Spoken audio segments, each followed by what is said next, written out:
સુરત શહેરના અશ્વિની કુમાર વિસ્તારમાં એક નવી દુકાનના ઉદ્ઘાટન પ્રસંગે કિન્નરોની દાદાગીરી સામે આવી છે, જેમાં દુકાનદાર દ્વારા 1100 રૂપિયા આપવામાં આવતા કિન્નરો દ્વારા 5100ની માંગણી કરવામાં આવી હતી. દુકાનદાર તેમજ તેમના પરિવારજનો દ્વારા વિનંતી કરવા છતાં પણ કિન્નરો માન્યા ન હતા.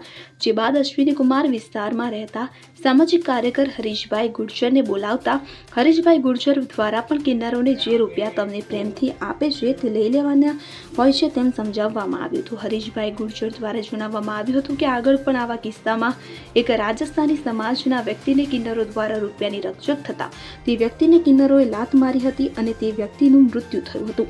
ત્યારબાદ ઘણો વિવાદ થયો હતો. જે બાદ ફરી પાછો વિવાદ થતા હરીશભાઈ ગુર્જર દ્વારા કહેવામાં આવ્યું કે આવા કિન્નરોને એક પણ રૂપિયો ન આપવો જોઈએ, જે જબરદસ્તી ઉઘરાણી કરતા હોય છે. ત્યારે આવા કિસ્સાઓમાં પોલીસ અધિકારીઓને જવાબદારી સોંપવી જોઈએ હોવાનું તેમણે જણાવ્યું હતું. સુનિલ ગાંજાવાલા સાથે CN24 ન્યૂઝ સુરત.